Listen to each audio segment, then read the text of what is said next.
आज का ये मंगल दिवस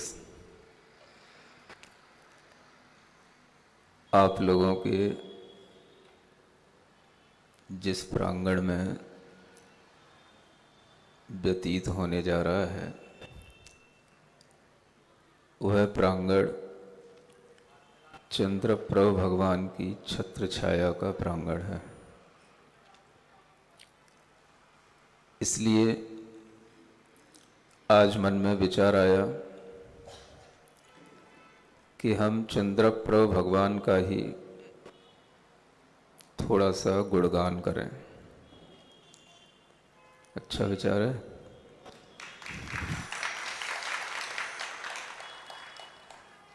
और जब भगवान के गुणगान करने का विचार आता है तो हमें पूर्व आचार्यों की ओर भी देखना पड़ता है कि वह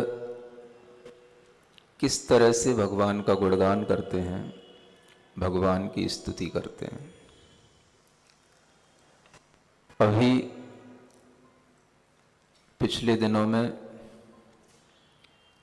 आचार्य समंतभद्र महाराज विरचित आप्त मीमांसा का एक बहुत अच्छा स्वाध्याय हुआ है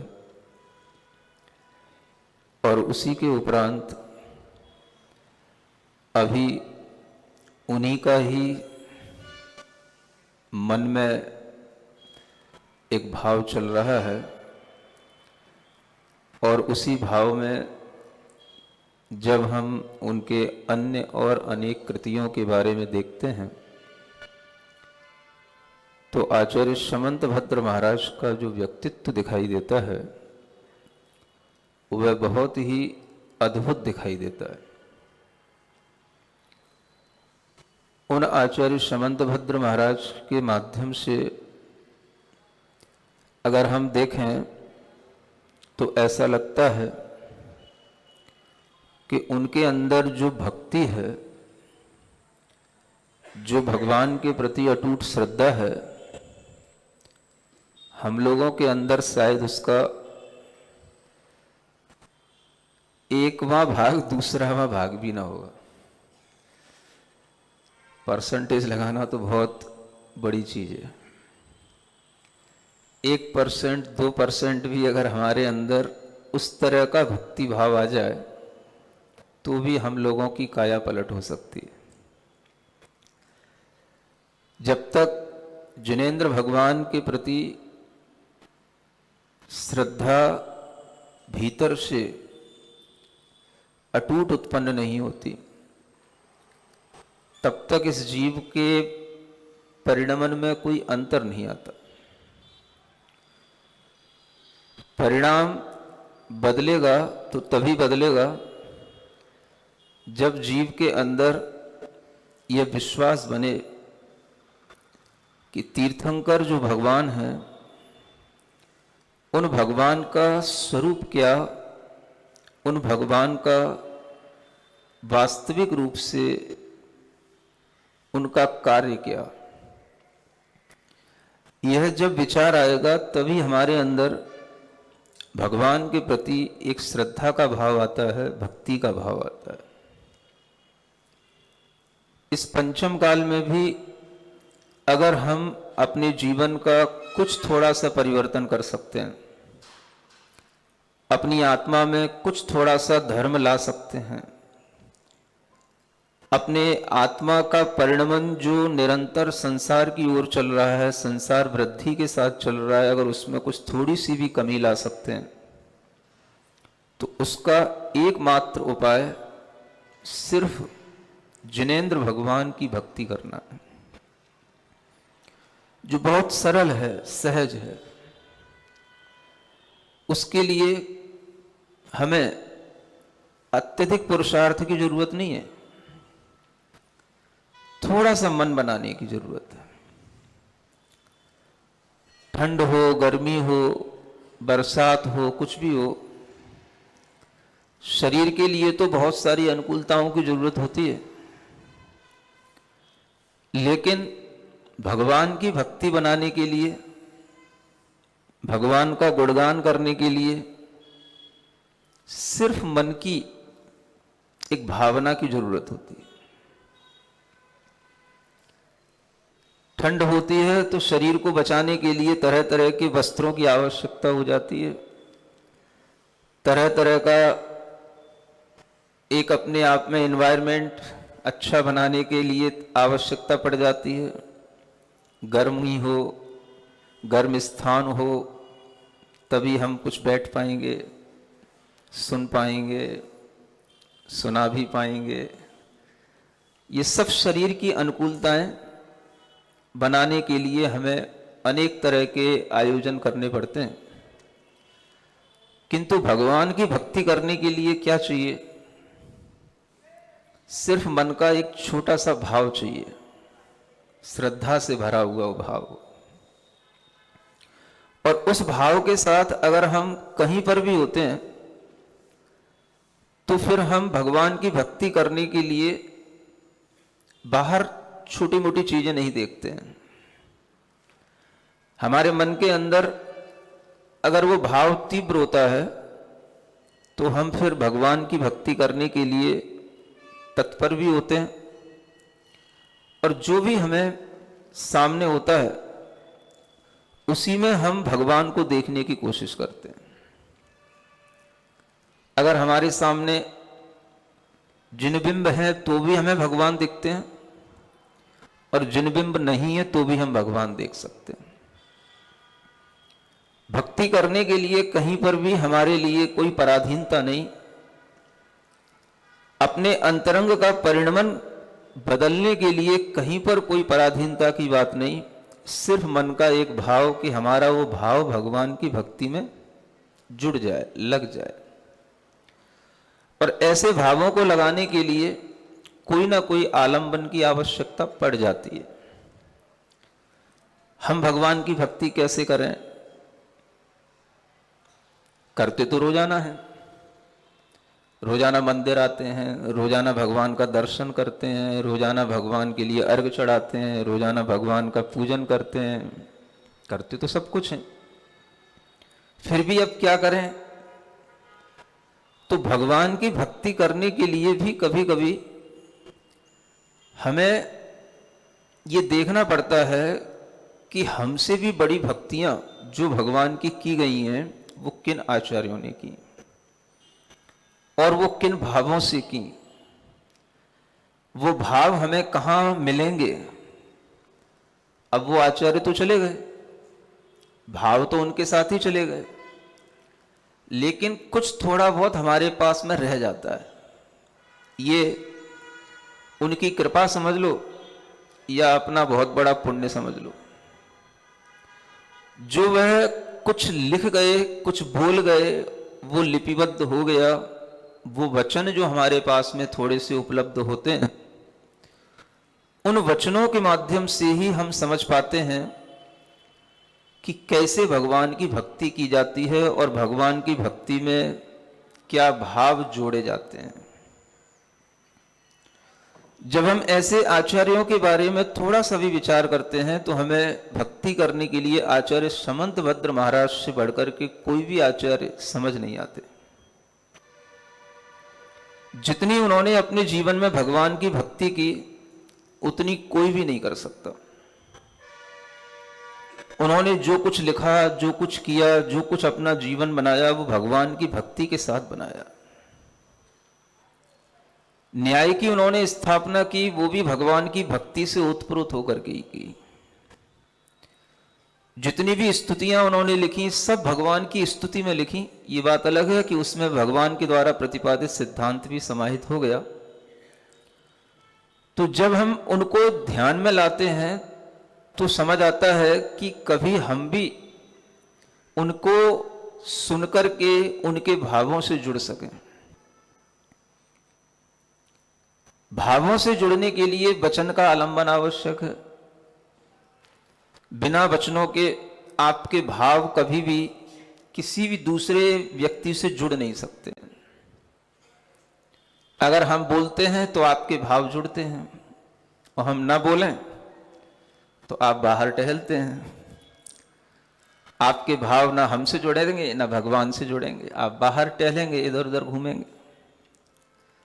वचन में वो शक्ति होती है कि भावों को जोड़ते हैं, और इसीलिए जो भगवान के द्वारा कहे गए वचन आचार्यों तक पहुंचे, उन आचार्यों ने फिर अपनी भक्ति से जो हमारे सामने प्रस्तुत किया, अगर हम उसको भी थोड़ा सा पढ़ने की कोशिश करें, समझने की कोशिश करें, तो हम भी समझ सकते हैं कि भगवान की भक्ति में भाव कैसे बनाने चाहिए। आप लोग तो पूरा जीवन से चंद्रप्रभ भगवान की भक्ति करते आ रहे हैं, आ ही रहे हैं ना। भगवान तो बहुत अच्छे हैं ही हैं, उसी से अंदाजा लगा सकते हैं कि आप लोग भी अच्छे ही होंगे। भगवान अच्छे हैं तो भगवान के भक्त भी अच्छे ही होंगे, और जब अच्छे भक्त होते हैं तभी वह कुछ ऐसा भाव करते हैं कि भगवान तो हैं ही, भक्त भी हैं ही, बीच में गुरु भी मिल जाए तो थोड़ी हमारी भक्ति और बढ़ जाए। तो ये भाव भी अच्छा ही कहना पड़ेगा, अच्छा ही है ना, इसमें नुकसान क्या है। जब भगवान और भक्त के बीच में जोड़ने वाला कोई और एक साधन मिल जाए, कोई और एक अच्छी करंट प्रवाहित हो जाए, तो नुकसान किसी का भी नहीं है, न जोड़ने वाले का न जुड़ने वाले। ऐसी ही भगवान की भक्ति करते हुए जब आचार्य समंत भद्र महाराज चंद्रप्रभु भगवान की भक्ति करते हैं, तो उनके शब्द क्या हैं वो मैं आपको सुनाना चाहता हूं। सुनेंगे आप लोग? हमारे साथ बोल लेंगे? चलिए पढ़ते हैं, हाथ जोड़िए। चंद्रप्रभम चंद्रमरीचि गौरम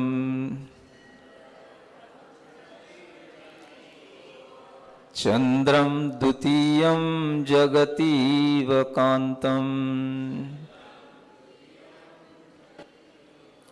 वंदेभिवंद्यं महतां ऋषीन्द्रम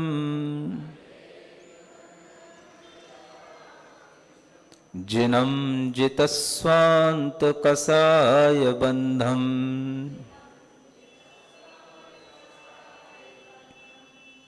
ये स्तुति की 4 लाइनें हैं, एक छंद है ये, ऐसे 5 छंद हैं। ये भगवान की स्तुति करते हुए, चंद्रप्रभु भगवान को नमस्कार करते हुए, उनकी वंदना करते हुए, यह आचार्य समंतभद्र महाराज के श्री मुख से ये उद्गार निकले। चंद्रप्रभम, भगवान का नाम चंद्रप्रभ है, चंद्र प्रभु नहीं है, चंदा प्रभु नहीं है, क्या है? चंद्रप्रभ है ना। बोल पाते हैं आप? प्रा बोलने में तो आपको कठिनाई होती होगी। चंद्र की प्रभा के समान जो थे उनको क्या कहा गया? चंद्रप्रभ। ऐसे चंद्रप्रभ भगवान के लिए आचार्य कहते हैं चंद्रमरीच गौरम। उनका जो शरीर था वो चंद्रमा की मरीचि माने किरणों की तरह गौर था, गौर वर्ण का था। गौरा किसको बोलते हैं? गोरा वर्ण जो सफेद होता है उसको गोरा कहा जाता है। जब भगवान की ओर वह दृष्टिपात करते हैं तो सबसे पहले उन्हें भगवान का वह अरिहंत अवस्था में शरीर दिखाई देता है, और वह शरीर का बाह्य स्वरूप किस रूप में है? तो चंद्र प्रभु जैसा उनका नाम है वैसा ही उनके शरीर का वह वर्णन है, और उनके शरीर की वह प्रभा ही बताती है कि भगवान चंद्रमा, और उसी को स्पष्ट करते हुए वो कहते हैं चंद्रमरीचि गौरम। चंद्रमा की किरणों की तरह जो श्वेत वर्ण के हैं, सफेद आभा को लिए हुए हैं। आप देखते हैं कि जहां कहीं पर भी चंद्रप्रभ भगवान का बिंब होता है अधिकतर सफेद आभा का होता है। यहां पर भी सफेद रंग के ही भगवान है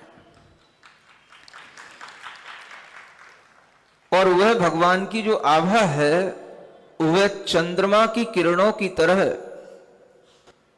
इस तरह से सफेद वर्ण की इतनी अनुपम दिखाई देती है कि वो कहते हैं कि जैसे इस जगत में चंद्रम द्वितीयम, एक दूसरा ही चंद्रमा आ गया हो। एक चंद्रमा तो वो है जो आकाश में है, एक गोले के रूप में दिखाई देता है, लेकिन जब भगवान अपनी दिव्य काया के साथ अरिहंत अवस्था में इसी भूतल पर जब विचरण करते हैं और वह अपनी चंद्रमा के समान ही सफेद किरणों से इस आकाश मंडल को, इस भूतल को व्याप्त कर देते हैं, तो उस समय पर उस चंद्रमा से भी बड़ा स्वरूप चंद्रप्रभ भगवान का दिखाई देता है। चंद्रमा तो कितना सा दिखाई देगा, एक छोटा सा गोला।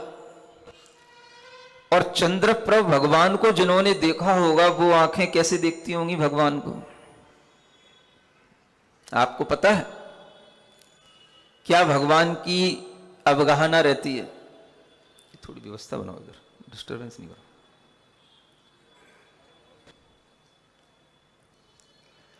चंद्रप्रभ भगवान की जो आभा हमें समझ आती है वो आभा कहां से आती है? वो उनकी अवगाहना के माध्यम से समझ में आती है। और उनकी अवगाहना अगर हम देखें तो भगवान ऋषभ देव की अवगाहना पांसे धनुष की थी। कितनी? आपको पता है कि कैसे कैसे भगवान की वह अवगाहना कम होती गई? भगवान अजितनाथ की अवगाहना 450 धनुष की,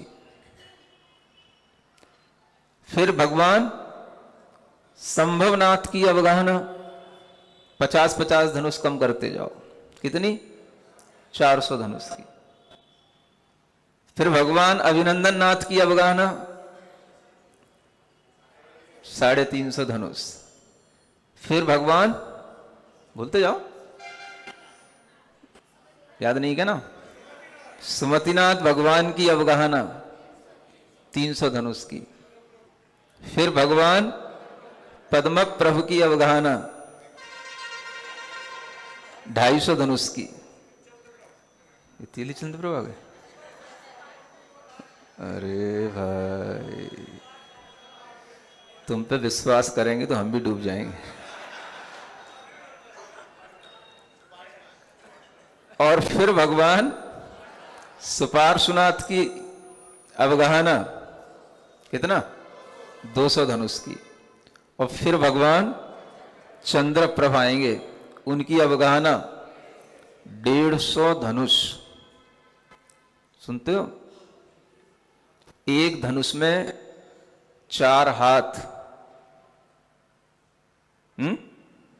और एक हाथ 1.5 फीट का। फिट में अंदाज लगाना हो तो लगा लेना।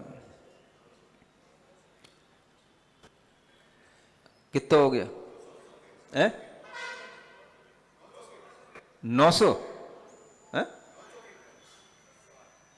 हाँ, 900 फिट हो गया। सुनते हो? 900 फिट कितना बड़ा होता है? ये आपकी सड़क से लेकर के यहां तक का आंगन कितने फीट का होगा?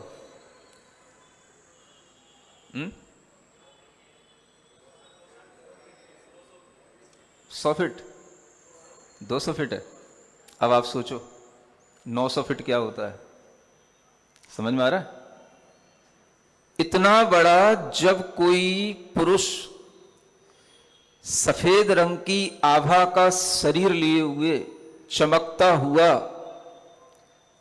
और जिसके अंदर एक एक पॉइंट पर हजारों चंद्रमा की जिससे आभा निकल रही हो, ऐसा जिसका दिव्य चमकता हुआ जिसका शरीर होगा, आप सोचो कि वह दिव्य पुरुष किस रूप में हमें दिखाई देगा। ये चंद्रमा तो उसके आगे क्या दिखाई देगा। एक चंद्रमा को देख करके हम इतने लालायित हो जाते हैं, उसको देखने के लिए रातों में टाइम लगाते हैं, करवा चौथ मनाते हैं। और जो ऐसे 900 फीट के इस अवगाहना में हजारों हजारों चंद्रमा का जिससे प्रकाश फूट रहा हो, ऐसे दिव्य काय को जब अगर हम कभी देखें और उसको स्मरण में लाएं, तब समझ में आता है कि भगवान का बाहरी देह का स्वरूप भी कितना अतिशयकारी होता है, कितना दिव्य होता है। ऐसे भगवान की स्तुति करते हुए सबसे पहले आपके दिमाग में यही आना चाहिए कि भगवान का शरीर कैसा। चंद्रमा की किरणों के समान जो बिल्कुल सफेद रंग की आभा को लिए हुए वह भगवान हैं, वह सबसे पहले आपके दिमाग में आना चाहिए। चंद्र मरीचि गौरम, मरीचि माने किरणें, चंद्रमा की किरणों के समान जो गौर वर्ण का है और जो चंद्रमा की ही प्रभा को लिए हुए ऐसे चंद्र प्रभु भगवान का यह शरीर का बाह्य स्वरूप बताया गया। और वह अपने आप में वह एक दूसरा ही चंद्रमा आ गया, और दूसरा चंद्रमा तो उसके सामने छोटा ही दिखाई देगा। दूसरा चंद्रमा कितना सा दिखाई देता है। और उस देह को अगर हम देखेंगे तो उसमें कितना बड़ा हमें चंद्रमा की प्रकाश, उसकी किरणें इसलिए दिखाई देती हैं क्योंकि उसकी वह स्वाभाविक किरणें, शरीर का वह एक स्वाभाविक परिणमन है। और ऐसे शरीर को लिए हुए जब भगवान कहीं पर भी होते होंगे, किसी भी स्थान पर, किसी भी क्षेत्र पर, किसी भी नगर में, तो सोचो वहां क्या होता होगा। दिन में चंद्रमा दिखाई देता है? नहीं दिखाई देता। लेकिन जब वह दिन में भगवान का रूप दिखाई देता होगा तो आपकी ये कोई भी तरीके की लाइटें होंगी, इनसे हजारों लाखों गुना उसमें से प्रकाश फूटता हुआ दिखाई देगा। जब वह भगवान रात में होंगे तो कितने चमकते होंगे। चंद्रमा का प्रकाश तो रात में थोड़ा सा दिखाई देता है, और वो भी कभी कभी छुप जाता है। अमावस आती है, कृष्ण पक्ष के दिनों में वह मंद पड़ता चला जाता है। लेकिन वह भगवान दिन हो रात हो हमेशा एक अद्वितीय आभा को लिए हुए अपनी कांति से पूरे परिवेश को प्रकाशित करते हुए विराजमान रहते हैं। ऐसे वह चंद्र प्रभु भगवान का अगर हम थोड़ा सा भी स्मरण लाते हैं तो हमारे मन के अंदर एक नया भाव पैदा होता है। भगवान की भक्ति करने में हमारा थोड़ा सा मन अच्छा लग सकता है। और उन भगवान को अगर हम इस रूप में देख पाते हैं तो अपने आप हमें लगेगा कि ऐसे भगवान के प्रति हम कितनी भी भक्ति करें वो बिल्कुल ही कम है, कुछ भी नहीं है। वह चंद्रमा की कांति को लिए हुए दूसरा ही चंद्रमा इसलिए कहा गया, चंद्रम द्वितीयम जगतीव कांतम। इस संसार में वह दूसरा ही चंद्रमा है जो कांत है, मनोहर है। कांत माने मनोहर, सुंदर। ऐसे वह दूसरा ही चंद्रमा मानो हमारे सामने स्थित हो, और वह भगवान का बाहरी वैभव देखते देखते वह आचार्य समंत भद्र उनके अंतरंग वैभव को भी देखने लग जाते हैं। जिनम जितम जितस्वांत कषाय बंधम। वह भगवान कोई मायावी दैवी पुरुष नहीं है। वह तीर्थंकर के रूप में जब अरिहंत अवस्था में हमें सामने दिखाई देते हैं तो उनके अंदर जिन रूप दिखाई देता है। अंदर का जिन रूप भी दिखाई देता है और बाहर का जिन रूप भी दिखाई देता है। बाहर का जिन रूप तो बड़ा सहज है, लेकिन भीतर का जिन रूप कब आएगा? वो जिन तो हैं, तो क्या जीता उन्होंने? स्वांत कषाय बंधम। स्वांत माने मन होता है, मन की कषायों को बंधन कहा गया है, और मन की कषायों के बंधन को जो जीत लेता है उसी को जिन कहा जाता है। मन में जो कषाय हैं उसको उन्होंने जीत लिया, उनके बंधनों को उन्होंने तोड़ दिया और वह उन बंधनों से भी ऊपर उठ गए। ये उनका भीतर का वीतराग स्वरूप। जब तक ये भीतर से वीतरागता का भाव नहीं आता, भीतर से जब व्यक्ति अपने मन की कषायों को जब तक नहीं जीत पाता, तब तक वह भीतर से जिन नहीं बन पाता। जिनम जित स्वांत कषाय बंधा। जीत लिया जिन्होंने। अपने कषायों के बंधन अपने ही होते हैं और किसी के नहीं होते हैं। अपनी कषाएं अपने को ही बांधती हैं और किसी को नहीं बांधती, और हर आत्मा इन कषाय के बंधन से बंधा हुआ है। बाहर के बंधन तो बाद में है, पहले तो बंधन हमारे कषायों का बंधन है। तो उस कषाय के बंधन को जिन्होंने जीत लिया, जिनके मन में कोई भी अब कषाय का बंध नहीं रहा, ऐसे वह भगवान जिन वीतराग हो गए, उस वीतरागता को वह ध्यान में रखते हुए भगवान को नमस्कार करते हैं। आप सोचें कि भगवान की वह वीतरागता अगर आती है तो सिर्फ इसी से आती है कि वह कषाय का बंधन उन्होंने जीत लिया। जिन उसी से बनते हैं। स्वांत अगर हम देखें तो स्वांत माने मन होता है, और उस मन के अंदर कषाय आती है तो कहां से आती है? अपने आप नहीं आ जाती। वो आत्मा के अंदर जो कषाय कर्म के रूप में विद्यमान है, वो कषाय कर्म का जो उदय चलता है, वो आत्मा की कषाय का भाव मन के अंदर आता है। मन के अंदर अगर कषाय आती तो मन मर जाता, यहीं पर छूट जाता, शरीर छूट जाता, मन छूट जाता, फिर अगले जन्म में अपने को कषाय कहां मिलती? तो कषाय कहां से आती है? कषाय भीतर आत्मा में जो कषाय के साथ में आत्मा का बंधन है, उस बंधन के उदय से ही, उस बंधन के फल से ही मन में कषाय का प्रादुर्भाव होता है, और वही कषाय फिर जो है क्या करती है? हमें बाहर बांधती है और बाहर की चीजों से हमें परेशान करती है। ऐसे भी कई लोग होते हैं जो अपनी कषायों से परेशान होते हुए खुद को महसूस करते हैं। सुनते हो? आप लोगों को क्या महसूस होता है, जानने की कोशिश कर लेना। अपनी कषाय अपने को कभी कभी इतना बांधती है और परेशान करती है कि हम उस कषाय के बंधन में बंध जाते हैं। हम ये भी समझ सकते हैं कि ये कषाय हमें बांध रही है, लेकिन उस बंधन से हम अपने आप को बचा नहीं पाते। वो बंधन हमारा छूट नहीं पाता, और वह उस क्रोध को कषाय मानते हैं और उस क्रोध से इतना बंधे हुए रहते हैं कि वह कहते हैं कि हम चाहते हैं कि क्रोध ना करें, लेकिन क्रोध हो जाता है।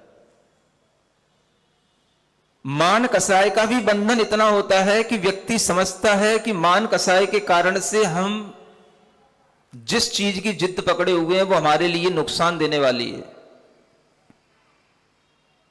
उसके कारण से अनेक लोगों के लिए जो हित होना चाहिए वो नहीं हो सक रहा है।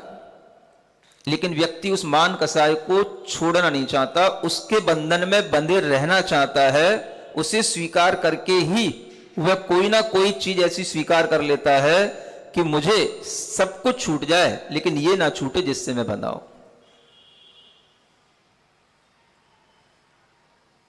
कई ऐसे पद होते हैं, चाहे वो आपके समाज के अध्यक्षों के पद हों, चाहे मंत्रियों के पद हों, चाहे वो देश के प्रधानमंत्रियों के पद हों, चाहे मुख्यमंत्रियों के पद हों, चाहे वो किसी कंपनी में काम करने वाले सीईओ के पद हों या मैनेजर के पद हों या डायरेक्टर के पद हों, ऐसे पदों पर या अन्य किन्हीं भी स्थानों पर जो व्यक्ति अपने आप को एक बार बांध लेता है तो वह उससे इसलिए नहीं हटता कि उसकी मान कसाय उसे बांधे रखती है।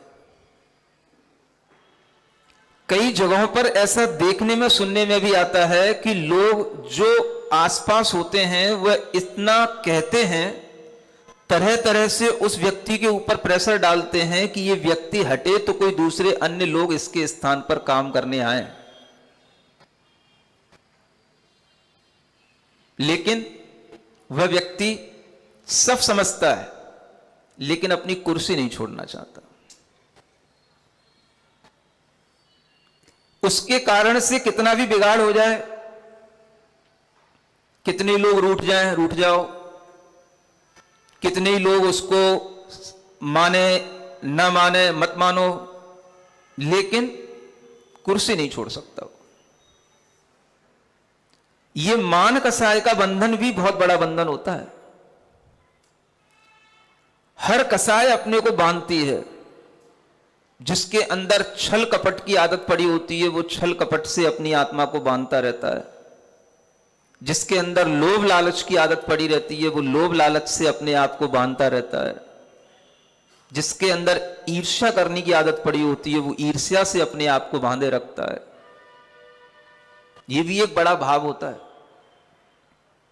जिन लोगों के अंदर ये कषाय तीव्रता में होती है तो वो समझ पाते हैं कि मैं ईर्ष्या करना नहीं चाहता तो भी ईर्ष्या होती है, और वो ये भी समझता है कि इस ईर्ष्या का भाव अच्छा नहीं, इसका परिणाम भी अच्छा नहीं, लेकिन फिर भी उसके अंदर से वो ईर्ष्या छूटती नहीं है। उसको देखकर, उसके बारे में सोचकर, अपने बारे में सोचकर उसे ईर्ष्या उससे उत्पन्न हो ही जाती है। ये कसायों के बंधन है। अब इन बंधनों को हम कैसे जीतें? कई लोग तो इनसे परेशान हो करके, दुखी हो करके, किसी भी तरीके से पीड़ित हो करके अपनी रातों की नींद खो देते हैं। फिर नींद की गोलियां खा खा करके सोना पड़ता है। ये कसाएं रात में भी परेशान करती हैं, और सबसे ज्यादा तो रात में ही करेंगी, और ठंडों की रात में सबसे ज्यादा करेंगी, ये ध्यान रखना। क्योंकि उस समय पर आप बिल्कुल अपने आप को सेफ कर लेते हो, और उस समय पर आपके आसपास इतनी सेफ्टी होती है कि बस सारी चीजें हमारे आसपास हों गर्मी की, और बस हम बिल्कुल बंद कमरे में गर्म वस्त्रों को पहन करके सो जाएं, और सो करके हम जो है अपना वह समय व्यतीत कर लें। और उस समय पर आप फिर जब सो तो जाते हो, लेकिन वो कसाय आपको सोने नहीं देती। ठंड में वह कसाय इसलिए नहीं सोने देती क्योंकि आप बाहर से तो इंतजाम कर लिए, लेकिन भीतर से आपके मन में जितना ज्यादा आप अपने आप को बाहर से बचाओगे, दबाओगे, उतना ही ज्यादा भीतर की कसाय और ज्यादा आपको परेशान करने के लिए तैयार हो जाएगी। कई बार ऐसा होता है लोगों के साथ, जब लोग दिन भर बातचीत करते रहते हैं, दिन भर अपने काम करते रहते हैं, तो उनका दिन तो निकल जाता है, लेकिन जब रात में सोना होता है तो सोने के लिए तो अकेला ही होना पड़ता है ना। बातचीत करते हुए तो सोया नहीं जाएगा, बातचीत बंद तो करनी पड़ेगी।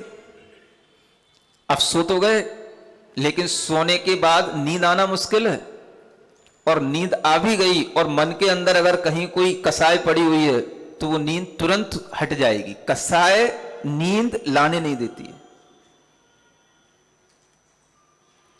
अगर आपकी कसाय में थोड़ी सी कमी होगी तो ही आप 4-5 घंटे 6 घंटे आराम कर पाओगे। अगर आपकी कसाय तीव्र है, आपको बहुत ज्यादा मान कसाय के कारण से पीड़ा है, ईर्ष्या से पीड़ा है, आपके अंदर लालच की पीड़ा है, तो वो विचार, वो उस कसाय के साथ जो चलता रहता है, वो आपको हर घंटे बाद आपकी नींद तोड़ता रहेगा। हर घंटे में नींद खुलेगी आपकी। और अगर ज्यादा बढ़ गई वो ईर्ष्या, ज्यादा बढ़ गई वो कसाय, तो फिर आप हर आधा घंटे में देखेंगे कि बस 12:30, फिर 1, फिर 1:30। और अगर वो कसाय और ज्यादा बढ़ गई तो फिर आप आंख तो बंद किए पड़े रहेंगे, लेकिन आपको जब भीतर से नींद नहीं आएगी तो आप देखेंगे 12 बज गई, 1 बज गई, 2 बज गई, नींद कहां चली गई। ये भीतर की कसाय आपको सोते समय परेशान करती है, और हर व्यक्ति के लिए इस तरह से अनुभव में आता है कि कसाय के बंधन हमारे अंतरंग को कितना पीड़ित करते हैं।